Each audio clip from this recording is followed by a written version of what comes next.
Vakabaya vavadzura banga saka kuti banga iri rayo rakabaya ndati pazasi padhaiframe apa ndopa rakabaya akabayiwa pamoyo chaipo ndo paakabayiwa nebanga. Handasi kuti hanzvadzi yangu ane zimweya rakadaro. Ndakazongonzwa angochema kuti ndauraya murume chakaona hanzvadzi yangu inini isina kupfeka handina kupinda mumba hozi yanga isina kupfeka ndikaona mukwasha akadai ati ukwaunzi uri pamberi hure akatomhonziwo wakatota wabva kutobva unokwirwa so ende kuti kuti atozosvika pakumwa masesa enyaya yekuti inenge iri stress yekutukwa.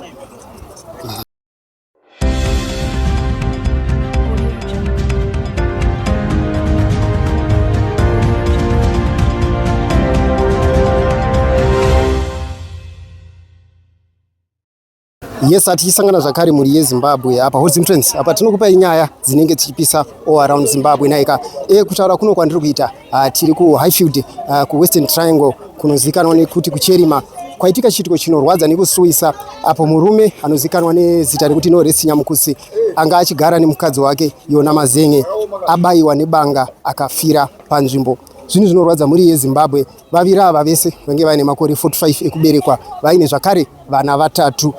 Vatauriri vataura tataura nevehukama zvakare neshamwari ngatinzwei vachitaura kuti vari kutudei. Ndine festival. Festival. Kuna baba namai. All right, okay. Tichitarisa tidzokere hedu kumashure zvishoma. Baba namama vanga vari vanhu vakagara sei mukugarisana kwavo? Vana tidzinonguva imbonedzana. Mungu wakuwirirana. Ana dzinonguva mungairara mudheni. Mangwana mangiseni vanhu vemuka iwirirana. Asi izvezvi zvati chii zvazonyatsosvikapa sei.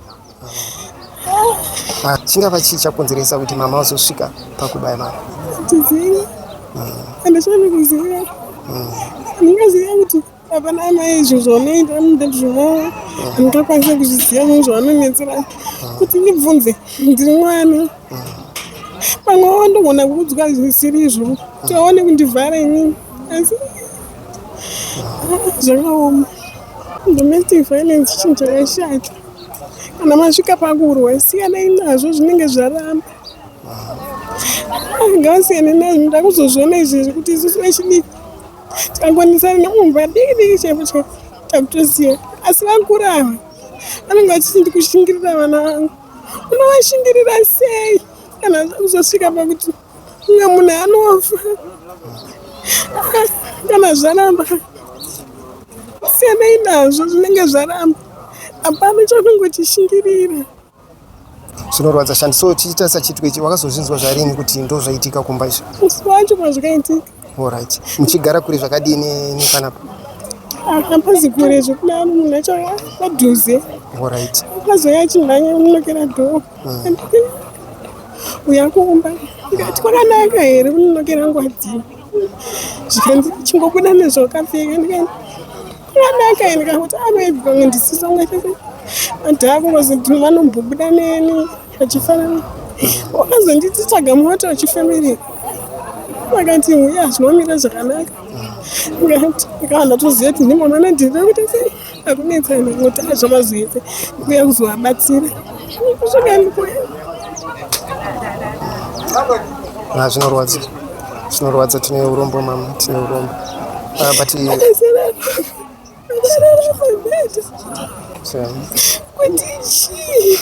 Jesu aringotavati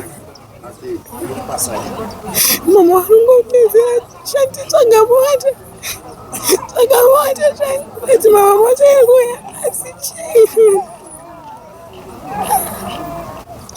pakazoya mota ndatakura aisa mota takana nawo kwamachipisi zvidera nopiwa tsambe kutenenura mapirisa. Mapirisa vati mai vacho vanofana kusara pana pawarwa naye akati dedi ukai dedi ana pakumu kaanzwa achifema akati ndikatoti baba wangu achiri kufema but tosvika kuchipatara anobatsirika.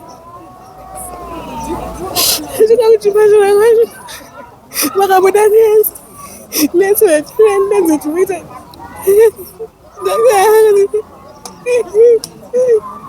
Tine urombo.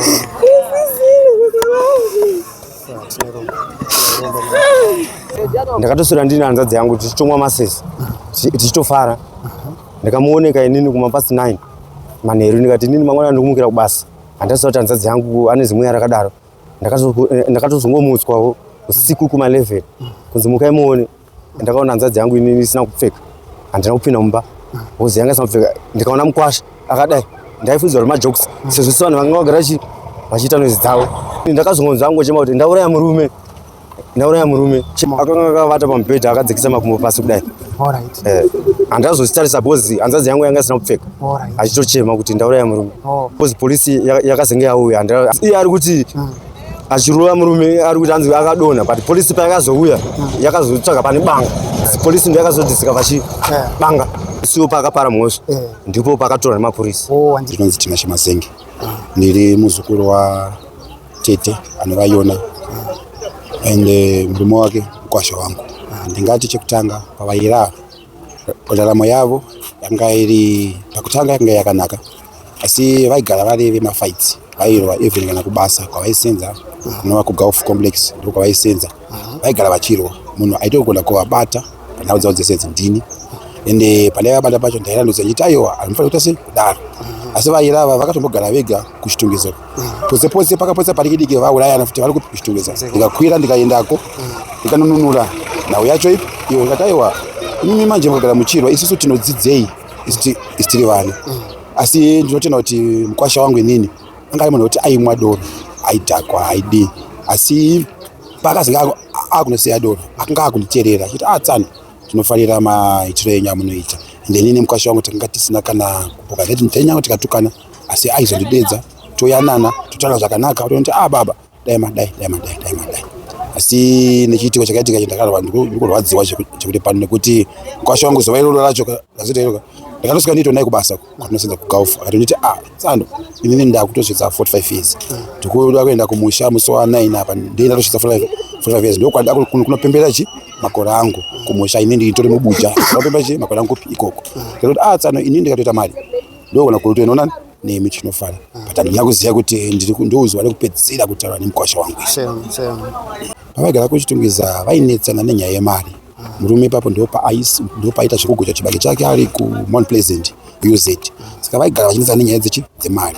Handina kumwe vandakambonzwa zvekuti magirlfriend asi vainyanyonetsana nenyaya dzemari. Kunzi tipe mari vachinetsana. Dzemari avazobva uku mushure mekunge tete vamborwara ndopakazouya kunzogana pambapo. Pamba panova pasekuru vangu nambuya vangu vekwamazingi ndopano vagara ipapo tete pavakarwara mukwasha akaramba aripo achishinga aripo tese tichiwonera pamwe chete dzimara mbuya vanzo dzakatika mukwasha akaramba aripo ipapo pakashandiswa rinova banga ndo rakazoonekwa nemapurisa takazwa chinzi munhu uyai help munhu atorara pasi saka pakazenge parara munhu pasi isu hatinazva kuti vaita sei vaingoti batai pachifuva asi banga iri rayo rakabaya ngati pazasi padiaphragm apa ndo parakabaya. Saka rakabaya rasiwa riripo here kana kuti banga zvavakaita vakabaya vavadzura banga saka kuzva banga ko semunhu vakamboda kutraya kuda kuita first aid vakatanga kuvadira mvura kuti pamwe munhu pamwe afenda pamwe angamuke but ivo hawana kuziva kuti munhu uyu anga atotisiya kare. Saka itaura mashoko ekuti batai pachipfuva ndiani? Ndivo tete vakati vabatai pachipfuva apa made maina kuchipatara asi baba vadedza vakati aiwa kuti maenda kuchipatara direct hazviiti tanga maenda kumapurisa ndo pakaenda munin'ina wangu nemwe munin'ina wangu nevazukuru vairi naivo tete vachienda kwamachipisa kuti vaende vanopiwa police report. Saka vasvika kwamachipisa ndo kwakabva kwasara tete vanzi chii chakaitika. Munin'ina wangu vati murizi wenyaya avarapa vateta ngavatsanangire kuti chii bhozi isusu hatisi kuziva kuti chii changa chichiitika. Ndo pawakazosiya tete kupi kumapurisa. Munin'ina wangu nevamwe vake ndo vapfuura kuenda natsano kuchipatara kunova kugomo. Asvika kugomo ndokuti ndiye akazokonfirma kuti munhu zvachivaita sei ashaika haana chimwe chinhu chakataura. Vakazoti ivo vabva ipapa vaenda kumochari. Kumochari ndo pakabvunza chinzi kumunhu mukuti abayiwa papi ndobva vati vanga vachita chingonzi batai pachesti. Saka vekumochari pavakavhura ndo pawakaona pachest paine kukwara kwakanyanyisa and then ndobva zvanzi ko munhu wana ana ropa apana patiri kuona kana pane ropa vachidzoka ndopa wakaona akapfekedzwa matrousers matatu ndopa kwazina rimwe racho remukati razara kuti munhu uyu ibanga raye rakashanda apa iri chete. Saka kukwara kwakaita hapana kana ropa rakaonekwa mungava mumba imomo? Mungava mumba hamuna ropa rakaonekwa because makanga makazara mvura because pavakawandira mvura vaifika pangu kuti munhu afenda. Ropa isi kutozozoti munhu abaiwa nebanga takatozoona ropa pabanga parakaonekwa nemupurisa. I was so devastated. Ndakabatikana ndakarwadziwa kusvopedza nekuti handina kumbozvitarisira kana ivo chacho pandakasvika ndichikubvunza tete vangu I was so hushed. Ndichida kufunga kuti chii but ndakadzoka nemapurisa vakazoti nhai tete madiwo mangondifonera mangondizoti zvazonyanya ndaigona ndatsano ava naini tinowirirana ndaigona kutaura navo mune zvakaita se munhu mune zvakanaka avo ndinzwa vakapinda vakati ndanga ndanzwa nekugara ndichingorohwa ndomuromo wega wawakalipinda ipapo panguva iyoyo vakanga vachiri under influence of alcohol saka hatina chakazondirwadza ndipo vakazouya nezuro nemapurisa pavakandibvunza vachinditi night nash baba ashande vari kupi zvishona ndakabatika ndakachema ndiri pangu ndega ndakwanisa kuvapindura ndomuromo wega wandakakwanisa kutaura navo ndakachema meso ndakabatikana zvokuti nhasi ndo pandatozomuka ndichange nditori munhu nezuro ndakanga ndakafawo choti handisi kuzoti chii chiri kuitika ukaona mumwe wako ane hasha iwewe murume kana ungava mukadzi iwe especially kumunhu wechirume buda umboenda kure uzodzoka kana munhu hasha dzese dzazera bozo kalamba urimo medzisiro ndopakurwa marwa ndopanozoshanda zvinhu zvinokuvadza saka ndinoti kana iwewe uri murume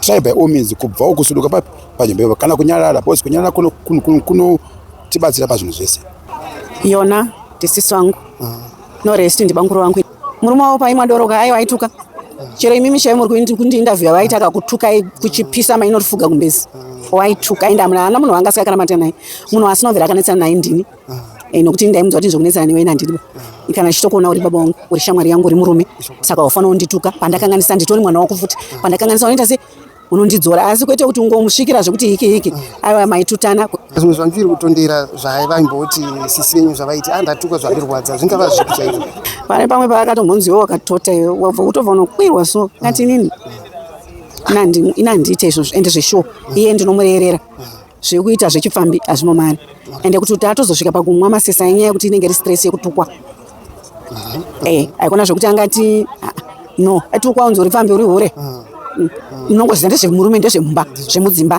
ende munoziva kuti varume vanoshanjika mukadzi ukangosekerera munhu unzi wadi wahura neungoti dzimwe nguva akashanda mari oipuza yese oidya zvai ndezvemudzimba ndezvemukadzi nemurume but hatiti rudo papasina rudo rwanga ruripo nekuti ukaona vanhu vachikakaritsana vachidonha vachimuka vachidi vanenge vachiita sei vanenge vachidanana saka mushure mekunge sisi avaudzwa mashoko anorwadza kudaro kunzi wakatota vakapindurawo vachiti kudii akatoseka mufunge akatoseka akati haiya mashiripite kwani kana ndimo ini ndingaitawo izvozvo kana tikati aiwa sitatomujaira nai majaira haiwa tatojaira chero akatuka kuti chi ndozvanga angori ko ungachinje munhu here haungachinje munhu kuti kana kuti aibatikana nezvekuti chichi kana vanhu vanga vatojairana ndakabatikana ndiri kunyepa because chero deno anga ari mwana wangu chero dai anga ari mwana wangu zvaitondibata ndairwadziwa kuti zvazvamunyenyoita sei kuti vasitane pakudaro but chiitiko chaitika ka zvevaviri mudzimba hapana anoziva ivo vari vaviri ndo vanoita sei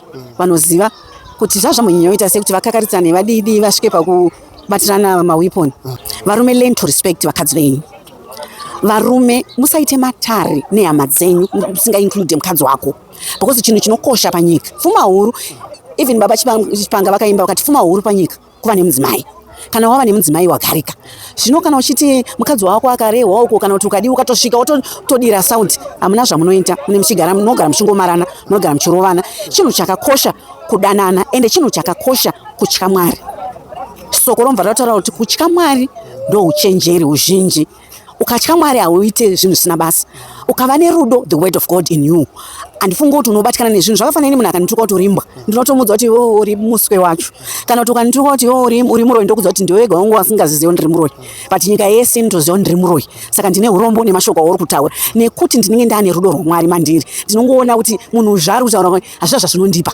handina chandinobhenefita saka varume nevakadzi ngatidananei mudzimba ngatirongekei ngatityei Mwari ngatitsvagei Mwari tidanane tirwirirane mukadzi usanye murume nehama dzako, murume usanye mukadzi wako nehama dzako. Pakanganisa munhu mukarwa, it's better to walk away.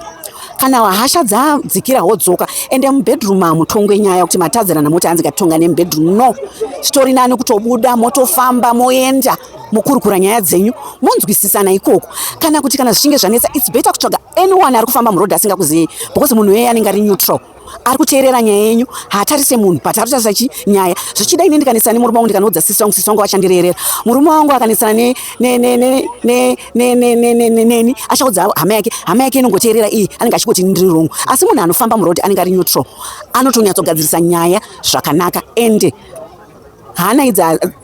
Usachengete zvinhu pahana. Learn to speak out. Dzidza kutaura munhu, chero munhu wawataurira, chero ukaona washayiwa kutaura unogona kuenda kupolisi chaiwo, akamupurisa ndiusanga ndambudzika rakati ende taura chokwadi.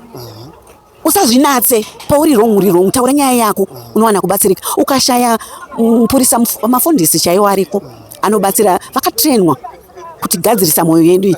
Kana zvanetsa uri hero, verenga bhaibheri, shoko raMwari rinokudzora.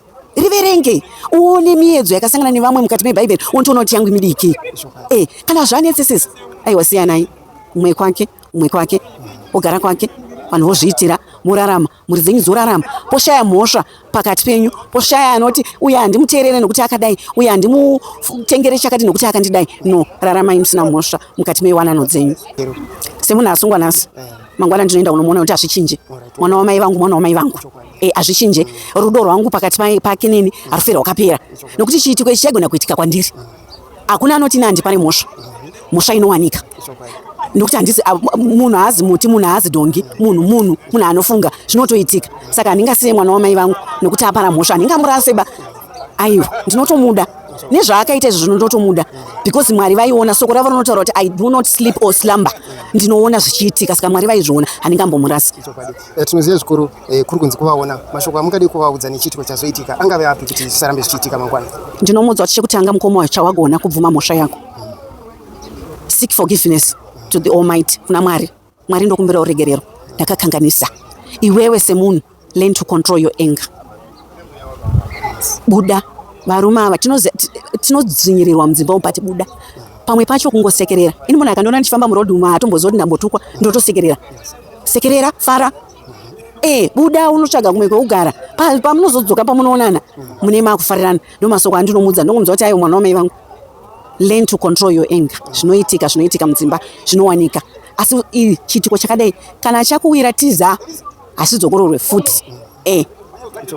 Tinoziva zvikuru kuti spirit yemufi inenge ichitonzwa zvatikutaura. Mashoko apa mungadi kuvaudza zvakare, ndevaba mukuru wenyu ndimaiwirirana zvakare tichitasa chiitiko ichi. Inini ndinoda kungoti ndaraka hembe, gets fathers, Nyamukusa, Shumba, Mondoro.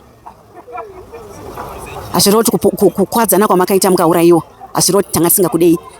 Eitaive tisingakudei ngadei takakutandanisa pamba pamai vedu nababa vedu bhosi makapagara kare. But nyaya yekuti taiti aiyo uri mwana, kati kureti nemi, zviwanikwa zvinhu zvakaitika. Asi nanhasi ndinonzwa kubatikana, ndinorwadziwa, ndinonzwa kubatikana, kudzamirwa chaizvo kuti handina zvandingakwanisa kuchinja. Pamwe ndoenge ri destiny yavo kuti mukufa vachafa wachinzwaro. Handina zvandokwanisa kuchinja. But ndinoti mweya wenyu, Nyamuziwa Mondoro, ngauzorore murugare. Nokumbira regerero rwakapetwa katatu, tinokumbira forgiveness. So semhuri makabatana, pane here zvinhu zvamurongwawo zvakare tichitarisa ndishumo zvakare kumhuri yashaikirwa? Tine macontribution atiri kuita, nokuti vakati vanoda mombe 7 kuti vaone kutaura nesu. Saka tiri semhuri tiri kuungana kuti tiunganidze mari yemombe 3 dzavakati vanoda kutaura, vanodzida. Kana dzaungana toenda tozonoyanana navo, nokuti hatigone kuita zveforce nokuti mhosva iri kwatiri. Pakuda kumanikidza zvinhu ndo pakutemwa futi mumwe nedemo omva ashaika. Saka tinoterama sevanhu vane mhosva, ivo vanenge vari mberi, isi tiri mumashure. Ndanzwa chinzwi chiitiko chakaitika kwaEfrids, kune mukadzi akatema murume wake, murume akarara, akatorwa banga, ndokubayiwa, ndokutorwa sando, ndokurohwa nesando. Handifungi kuti anenge amwe yotadza kuti kusvika pakadaro kuti munhu akarara otorwa sando, oiswa banga, otemwa nesando. Chichinenge chamunyatsoitika, kosvika kapadhuze, unzwe, unyatsova nefull information. Ndinoitwa Godwin Mazenge. Vaviri ava, mukadzi hanzvadzi yangu, ndiye second born from last, mama mai vangu nababa vangu. Saka murume wake uyu mukwasha wangu. vanga murume wake. Vaviri avo baba vakatorana vasina chavakanga vainacho vese.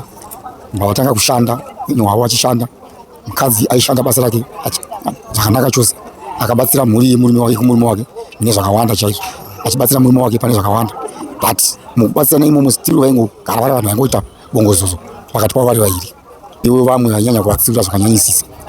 Samatana ndaitovatora togara navo pasi ndovarondedzera kuti zvamuita zvibongozozo izvi munosvika kupi muchidaro.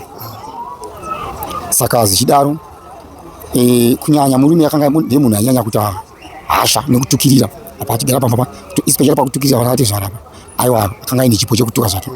Saka munhu wekuti takatajaira kuti munhu anogara achitukirira sezvo aizviita mondoro. Saka rimwe ndakutokanganwa kuti gore ripi akamboita noizi kuti akapwanya mawindo epambapo. Tikatoenda kwamachipisa polisi ikatonza kuti wewe ibva pamba paate zvana unogara kwaunogara.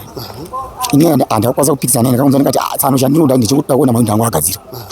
For sure mawindo akagadzirisa, but munhu akanga ine violence. Saka vakasanganawo nemukadzi akanga ine hashawo. Saka vanhu vaigara vakangotakurana nguva nenguva achingoonetsana. Zvimwe zvaizvo vainetsana zvaiva zvisina kana musoro. Saka kusvika pachiitiko chakazoitika ichi, takangoti isusu ishiri dzine muriro wadzo anogara. Saka hatina kuda kumboita shungu yekupindira mari. Ndingati ndingambotidzokei pamashure ndichana pane mukwasha muchakabvu tomuti naishumba honai kuti mani muzukuru. Saka handizivi kuti munosvika kupi muchiita zvamukuita izvi. Chikura iwoka zvamaita mine 6 years kana mine 12 years zvasiyana nokunge wane 20 years. Zvawaita wane 20 years zvasiyana nokunge wane 30 years. Saka chiitaiwo sevanhu vakuma 40 years vangoti tsano ndazvinzwa tichaedza kuti tigadzirise. Asi handina kunyatsoona kugadzirisa kwake sekuti munhu aingofungira kuti zvese zviri right. Asi ndakagara nayo for more than 20 years. Hapana kana musi wakabvisa kana mari yerenti kana mari yekutenga global remagetsi chero chaicho. Zvese taingomuitira nokuti akanga ari munhu aingoti handina. Taitoti dzimwe nguva kana tatoda mukadzi wacho ndiaitozvoti soro kuti taunobhadhara mari yerenti kwasa kuti neti kuti handi tinobhadhara. But iye murume pachake akanga asingaiti izvozvo, aingogara. Dzakaitika musi wemuvhuro dziri past 10 to 11 dzemanheru. Ipapo mukadzi hanzvadzi yangu akatoyamba mangu bedroom mangu tichitotaura nyaya naye. Pane zvandanga mutuma kuti anoita kumusha. Saka ndozvaanga ndiga kuti hanzvadzi zvamakandituma zviya ndauya nazvo maquotation ataida. Mandatotaura naye ngati hanzvadzi waita zvakanaka. Saka iwo mangwana meaning nezuro kuti oenda kunotsvaga mari dzezvinhu izvi nemapepa eusiwa mari. Kana waya nadzo tadziunganidza tobva tatsvaga kuti mune mwana wabvisa mari kuti tigaziye zvinhu zvedu. Ndobva atoti maita basa kuti ndakuenda vatobuda mama angu paenda kumba kwake pasina 30 minutes. Ndopandakanzwa akuti mukadzi akuti iwe ibva pano kune murume wake, ibva pano kani ibva pano. Saka murume akambobuda mukadzi mbavhara dhoo. Handina kuziva kuti murume akabudda akasopinda mudhaini mavanobikira here kati akazoenda kupi. Nguva diki iyoyo akabva adzoka urova dhodho maravhurika. Hatina kuziva kuti paakazopinda ipapo kuti vakazorovana sei kusvika pakuzobaya nemapanga. Ipapo kuti titi tingakwanisa kutsamwa chii chakaitika ipapo ndinganyebe. Takazongonzwa hanzvadzi yangu yakudedzera mazita achidedzera kuti uya mundibatsire uya muvhuredho. Saka paidedzera kuti uya muvhuredho inini ndakafunga kuti asiya avharirwa mumba. Murume abuda panze mbasi amuvharira amukira dhoo nepanze. Saka mwana wangu paakabuda achinovhura dhoo ndopaakaona kuti marara akaita munhu asiri. Ndopaakakwanisa kuti dedi budai. Ndopandakabuda mumba mangu ndopanditi uyai muone. Ndopandakapinda mumba muyama ndopandakaona kuti uyu munhu uyu hapasisina afa. Saka kuti ndizive kuti chakaitika handina kuziva. Anga akarara akazinama pamubhedha akatarisa mudenga makumbo akavhara kutoro. Alright. But tichita tinoziva zvikuru vanhu pano pavanonetsana munogona kunzwa kana noizi. Hapana here noizi dzamakambonzwawo? Hapana kana noizi akambonzika kuti kana kuti pabaiwa munhu aripaese yekuti mai aya hapana. Kuti takatoshamisika kuti saka vanhu vacho chichaitika. But tichita savaira ava vaitora zvinodhakira zvakaita sewaone zvimwe zvakadai. Kumwa zvavainwa. Alright, vese murume nemukadzi. Alright, yes. Alright. Mushure mekunge masvikawo muchionawo zveshuwa akarara negotsi. Izvi zvakamira sei? Akanga abayiwa pai chaipo uye chii chakashandiswa chamunoona kuti ndo chakashandiswa pakuita chiitiko ichi? Akabayiwa pasi apa. Pazasi penigirikini apo. Pedeframe. Alright, yes. Pakashanda banga. Alright. Pambedha pawo pakapaya nekasando. Kakaripo pambedha pawo. Hatina kuziva kuti kasando. Kakanga kakangoiswa pasi apa. Alright. asi ronda racho rakashandiswa banga kitchen knife. But muchiita soronda iri rakakura zvakadii tichiita so size banga pepa kakura zvakadii pakati kuri wanditi zviro kuti anogona kuti akatibaye ropa rafambiswa banga iri akangobatsika pasomba angoridzura saka neupamhamo warakanga rakaita ndo akanoita kuti iita sei pazokura. But baba muchizoona muzukuru wenyu yanzvadzi yenyu sorry makamboibvunzwa here kuti chii chanyatsoitika matsanangura aiti kudii pachi zvake iyi? Panguva iyoyo pandakabvunza hanzvadzi yangu akati handisi toziva kuti chichaitika ende uye handina mbomubaya ini ndinodaiya kuti pamwe munhu akanga aconfused. Okay. But saka kubva ipapo pakazotorwa nepolisi handakuzokwanisa kutaura naye kusvika ipapo kusvika parinhasi. Patakaona tisu kuti munhu akuwarawo isusu takaedza kuita resuscitation pamwe angamuke akatotsvaga motikari ndakamuisa motikari taende kuchipatara ndovaenda kuchipatara saka vasana kuchipatara gombo takati furai nepamachipisa papolisi muchipa papolisi ripoti yekuti anorapa. Saka polisi payakaona kuti munhu anenge afa vakabva vangopawo tsamba yekuende kugomo vaenda kugomo vachinoatirwa nadhokota mbaapronounza kuti munhu aita sei munhu afa. Polisi wapedza ipapo polisi yakabva yazouya panapa ndoka zakuma 1 ndopakazouyawo panapa yakakunayo kwauya naye hanzvadzi yangu vanayo vakabvunza kuti zvamba sei. Saka nguva iyi munhu akanga asingazivi kuti chii chazoitika vakangozongoita zvavakabvunza mbavamba vadzokera naye kupolice station. Postmortem haisati yaitwa ndiyo takatomira kuti iitwe. Ndinokurudzira kuti kana matadza kunzwisisana zviri nani mumwe munhu abude pabve panzvimbo motsvaga mediator anokwanisa kukukanzirai even une vechidiki makapozi vechidiki kana makonana tsvagai mumwe munhu uchikwanisa kukukanzirai kana kuzoshandisa nemawiponi ezosvika pakubvunzana pakutorana naupenyu. Vaira vanga vaine vana vatokura mumwe wacho vari vaira musikana wavo mukuru atoo nemwana wake atoo nemuzukuru mumwe wacho musikana mudiki ari form 2 mumwe wacho mudiki akashaika. Makore emurume uyu muchitaura zita rake zvakare kuti anga achinzi zita rake? Saka anga achinzi Norest Nyamukusa anga ane 45 years. Alright. Namai avo zvakare? Mai vanga vaine 45 years futi vanga vachingori the same age. Vanga vangoenzana. Zita ramama vangu vachinzana? Anonzi Yona Mazindi. Vange vane nguva yakareba sei vari vese mumarriage? Vanga vane nguva almost over 23 years. 23 years. Yes. Ukama wangu nevaviri ava ashaya muramu wangu murume womunin'ina wangu inini ndichinzwa chiitiko ichi musi wandafonerwa ndiri kukumba kwangu kuchitungisa uko ndazwa kuti ndozvaitika kuno ndakabatikana kusvika pekupedzisira ndobva ndati nhai Mwari ko chiko chaitika ichi ndakabatikana ndiri kunyeperekana nhasi ndichakabatikana kana kutaura chaiko kuchiri kundinesa kutaura nechiitiko chakaitika chinotyisa zvakadai.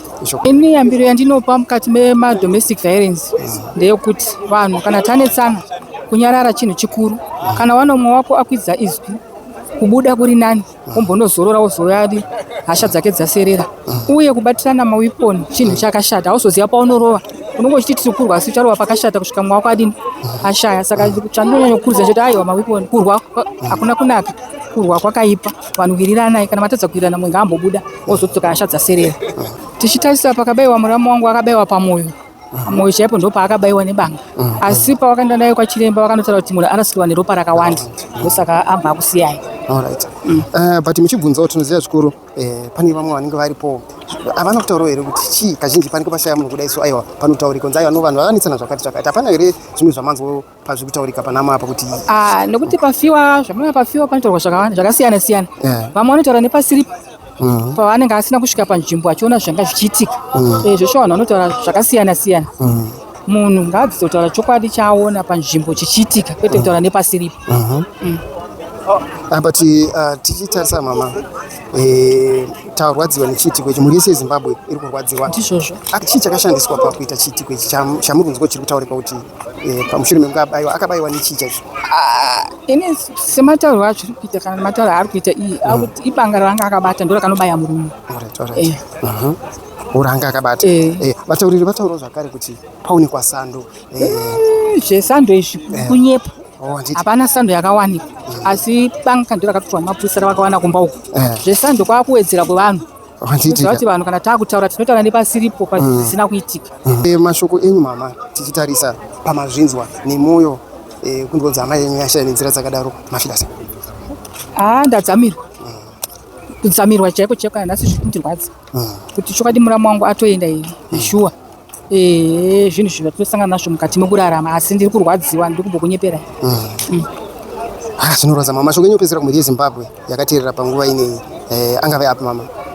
Mashoko angu ekupedzisira kune mhuri yeZimbabwe yakateerera noti chiitiko chaitika pamusha pano chandirwadza zvikurusa asi chandinonyanya kukurudzira ndechekuti kana taakurwa mukati medzimba ngatisashandisirane zvinhu kuwadza uye ngatisava tinokurudzira kurwa kana takanganisirana mumwe ngaabude womboenda kwaanoenda then wozodzoka motaurana zvakanaka musarwe. Kurwa hakuna kumbonaka ende kuuraya munhu hakuna kumbonaka, chinhu chakashata zvachose. Ndozvandinokurudzira kumhuri yeZimbabwe.